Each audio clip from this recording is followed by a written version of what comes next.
ഇവിടെ നമ്മുടെ രാജ്യത്തിനകത്ത് India government സ്വീകരിക്കുന്ന സമീപനം തീർത്തും വ്യത്യസ്തമായതാണ്.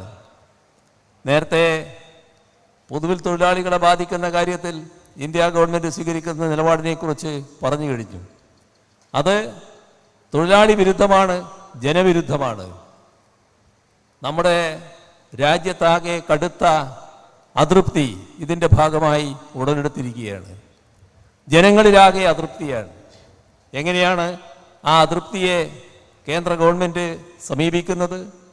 ആ അതൃപ്തി പ്രകടിപ്പിക്കാതിരിക്കണം.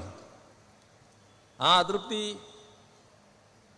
ആളുകൾക്ക് പ്രകടിപ്പിക്കാൻ തോന്നരുത്. ആളുകളെ മറ്റേതെങ്കിലും ഒന്നിൻ്റെ പിന്നാലെ വലിയ തോതിൽ വിടണം. അതാണ് നമ്മുടെ രാജ്യത്ത് ഇപ്പോൾ സംഭവിച്ചുകൊണ്ടിരിക്കുന്നത്. വർഗീയ സംഘർഷമുണ്ടാക്കുക, വലിയ തോതിൽ വർഗീയ പ്രശ്നങ്ങൾ ഉയർത്തുക.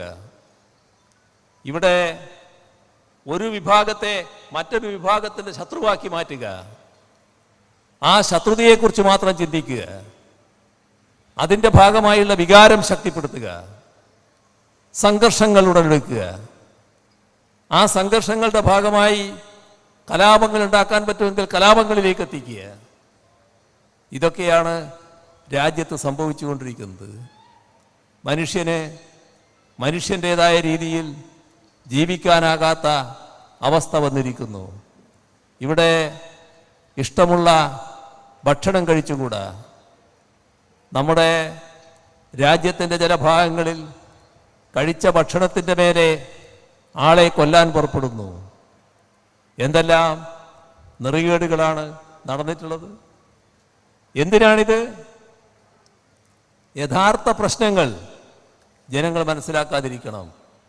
അല്ലെങ്കിൽ ആ പ്രശ്നങ്ങൾ ഉൾക്കൊണ്ടുകൊണ്ടുള്ള വികാരം ജനങ്ങളിൽ ഉടലെടുക്കാതിരിക്കണം.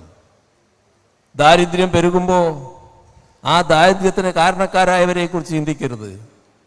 അപ്പോൾ വർഗീയതയായിരിക്കണം പ്രധാന ചിന്ത. വർഗീയ വിദ്വേഷം അതിൻ്റെ ഭാഗമായി ഉയർത്തിക്കൊണ്ടുവരാനാവണം. ഈ തരത്തിലാണ് കാര്യങ്ങൾ നീക്കുന്നത്.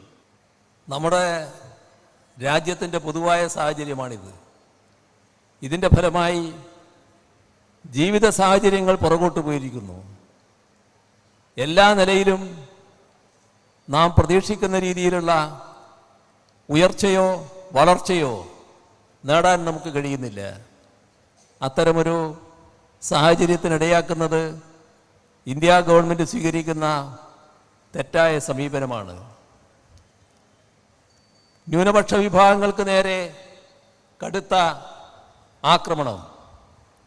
ആ ആക്രമണം വലിയ തോതിൽ അഴിച്ചുവിടുന്നവരെ സംരക്ഷിക്കുന്ന സമീപനം ഗവൺമെൻറ് തന്നെ സ്വീകരിക്കുക, ഗവൺമെൻറ്റുകൾ സ്വീകരിക്കുക. എന്തിനും ഒരു മടിയുമില്ലാത്ത അവസ്ഥ. വർഗീയത അതിൻ്റേതായ രീതിയിൽ അഴിഞ്ഞാടുമ്പോൾ അതിൻ്റെ കൂടെ സംരക്ഷകരായി ഗവൺമെൻറ് നിൽക്കുക. ഇതാണ് രാജ്യത്ത് സംഭവിക്കുന്നത്. നമ്മുടെ രാജ്യത്തെ ഒരു വിഭാഗത്തെ അരക്ഷിത ബോധത്തിലേക്ക് തള്ളിവിടുകയാണ്. ഈ രാജ്യത്ത് ജീവിക്കുന്നവർ ഈ രാജ്യത്തിൻ്റെ സന്തതികളായവരാണ്. ദശാബ്ദങ്ങളായി തലമുറകളായി ഇവിടെ ജീവിക്കുന്നവർ. അവരോടാണ് നിങ്ങൾ രാജ്യത്തിൻ്റെ ഭാഗമല്ല എന്ന സമീപനം സ്വീകരിച്ചുകൊണ്ട് പെരുമാറുന്നത്. എല്ലാ തരത്തിലും തെറ്റായ നിലപാടുകൾ സ്വീകരിച്ചു പോവുകയാണ്. നമ്മുടെ രാജ്യം എങ്ങനെ നീങ്ങണമെന്നതിന് കൃത്യമായ വ്യവസ്ഥകൾ ഭരണഘടനയിലുണ്ട്. ആ ഭരണഘടനാ വ്യവസ്ഥകളാകെ ലംഘിച്ചുകൊണ്ടാണ് മുന്നോട്ട് പോകുന്നത്. ഭരണഘടനയ്ക്കെതിരാണ്, മതനിരപേക്ഷതയ്ക്കെതിരാണ്. നമ്മുടെ രാജ്യത്തിൻ്റെ നല്ലതായ എല്ലാറ്റിനെയും തള്ളുന്ന നിലയാണ് സ്വീകരിക്കുന്നത്. ഇവിടെ നാം കാണേണ്ടത് മതനിരപേക്ഷത വലിയ തോതിൽ രാജ്യം പൊതുവിൽ അംഗീകരിച്ച കാര്യമാണ്. പക്ഷേ നമ്മുടെ രാജ്യം ഭരിക്കുന്നവർക്ക് മതനിരപേക്ഷതയല്ല ആവശ്യം. മതാധിഷ്ഠിത രാഷ്ട്രമാക്കി രാജ്യത്തെ മാറ്റുക എന്നതാണ് അവർ ചിന്തിക്കുന്നത്. ഇതിനെല്ലാം എതിരെ ശക്തമായി അണിനിരക്കാൻ കഴിയുന്നത് തൊഴിലാളി വർഗത്തിനാണ്. തൊഴിലാളി വർഗം എക്കാലവും ഇത്തരം കാര്യങ്ങൾക്കെതിരെയുള്ള ശക്തമായ നിലപാടാണ് സ്വീകരിച്ചു പോന്നിട്ടുള്ളത്. അതാണ് തൊഴിലാളി വർഗ രാഷ്ട്രീയത്തിൻ്റെ പ്രത്യേകത. ആ പ്രത്യേകത ഊന്നിക്കൊണ്ട് മുന്നോട്ട് പോകാൻ നമുക്ക് കഴിയണം. ഇതിൽ നിന്നെല്ലാം വ്യത്യസ്തമായ സാഹചര്യമാണ് കേരളത്തെ പരിശോധിക്കുമ്പോൾ നമുക്ക് കാണാൻ കഴിയുക. നമ്മുടെ നാട് കൂടുതൽ അഭിവൃദ്ധിയിലേക്ക് നീങ്ങാനുള്ള ശ്രമങ്ങളാണ് നടത്തിക്കൊണ്ടിരിക്കുന്നത്. കഴിഞ്ഞ 9 വർഷമായി ഇവിടെ തുടരുന്ന LDF സർക്കാർ നമ്മുടെ നാടിൻ്റെ പൊതുവായ കാര്യങ്ങളിൽ വലിയ മാറ്റങ്ങൾ ഉണ്ടാക്കാനാണ് ശ്രമിച്ചിട്ടുള്ളത്. അതിൻ്റെ ഭാഗമായി കേരളത്തിൽ നടക്കില്ല എന്ന് കരുതിയിരുന്ന എല്ലാ കാര്യങ്ങളും നടക്കും എന്ന അവസ്ഥയിലേക്ക് എത്തിക്കാൻ നമുക്ക് കഴിഞ്ഞിട്ടുണ്ട്. ഇവിടെ അതൊന്നും വരില്ല എന്ന് കണക്കാക്കിയവർ ഇവിടെ എല്ലാം വരും എന്ന് ആത്മവിശ്വാസത്തോടെ പറയുന്ന സ്ഥിതി ഉണ്ടായിട്ടുണ്ട്. അതിൻ്റെ ഭാഗമായി നമ്മുടെ നാട് തന്നെ നല്ല രീതിയിൽ അഭിവൃദ്ധിപ്പെട്ടിരിക്കുന്നു. ഞാനതിൻ്റെ മറ്റ് വിശദാംശങ്ങളിലേക്ക് ഇപ്പോൾ പോകുന്നില്ല. നമ്മുടെ നാടിന് എന്തെല്ലാം പ്രതിസന്ധികളാണ് നേരിടേണ്ടി വന്നത്.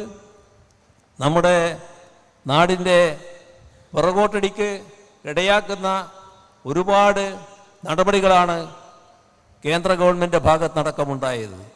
ഏതൊരു നാടിനെയും സഹായിക്കാൻ ബാധ്യത കേന്ദ്ര ഗവൺമെൻറ്റുണ്ട്. നമ്മുടെ ഭരണഘടനാ വ്യവസ്ഥ എന്താണ്? ഏതെങ്കിലും ഒരു പ്രകൃതി ദുരന്തം ഉണ്ടാകുന്നു എന്ന് വിചാരിക്കുക. ആ പ്രകൃതി ദുരന്തത്തിൻ്റെ ഭാഗമായി ഒരു പ്രതിസന്ധി ഉണ്ടായാൽ ആ പ്രതിസന്ധിയിൽ അകപ്പെട്ട നാടിനെ സഹായിക്കാൻ കേന്ദ്ര ഗവൺമെൻറ്റിന് ബാധ്യതയുണ്ട്. ഇത് ഭരണഘടനാ വ്യവസ്ഥയാണ്. നമ്മുടെ രാജ്യത്ത് മറ്റെല്ലാ സംസ്ഥാനങ്ങൾക്കും ഈ സഹായം ലഭിച്ചിട്ടുണ്ട്. സഹായം ലഭിക്കാത്ത ഏക സംസ്ഥാനം കേരളമാണ്. എന്തുകൊണ്ടാണ് അങ്ങനെ വരുന്നത്? ഓർമ്മയില്ലേ 2018 മഹാപ്രളയം? അതിരൂക്ഷമായ പ്രളയല്ലേ? നൂറ്റാണ്ടിലെ മഹാപ്രളയല്ലേ? വല്ല സഹായവും തന്നോ? എന്തെല്ലാം നമുക്ക് നേരിടേണ്ടി വന്നു. ഇപ്പോ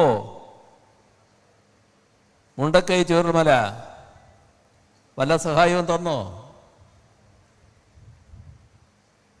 നൂറ്റാണ്ടിലെ മഹാപ്രളയം നേരിട്ടപ്പോൾ നമ്മെ സ്നേഹിക്കുന്ന ചില രാഷ്ട്രങ്ങൾ കേരളത്തെ സഹായിക്കാൻ തയ്യാറായി മുന്നോട്ട് വന്നു. ഞങ്ങൾ സ്വീകരിക്കില്ല. ആര് പറഞ്ഞു? ഇന്ത്യ ഗവൺമെൻറ് പറഞ്ഞു. ഇപ്പോ മഹാരാഷ്ട്ര ഇന്ത്യ ഗവൺമെൻറ് പറയുന്നു, നിങ്ങൾ വിദേശത്തു നിന്നുള്ള സഹായം സ്വീകരിച്ചോളൂ. നേരത്തെ ഇന്നത്തെ ഇന്ത്യൻ പ്രധാനമന്ത്രി ഗുജറാത്തിലെ മുഖ്യമന്ത്രിയായിരിക്കുന്ന കാലം അവിടെ വലിയ ദുരന്തമുണ്ടായി.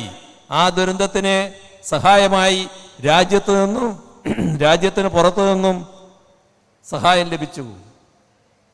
അത് വാങ്ങി ഗുജറാത്തിനെ പുനർനിർമ്മിക്കാൻ നേതൃത്വം കൊടുത്ത അന്നത്തെ മുഖ്യമന്ത്രി ഇവിടെ പ്രധാനമന്ത്രിയായിരിക്കുമ്പോഴാണ് കേരളത്തിന് സഹായം പാടില്ല, തരില്ല എന്ന നിലപാടുകളെടുത്തത്. ഇതെല്ലാം നമ്മുടെ അനുഭവത്തിൽപ്പെട്ടതല്ലേ? ഇവിടെ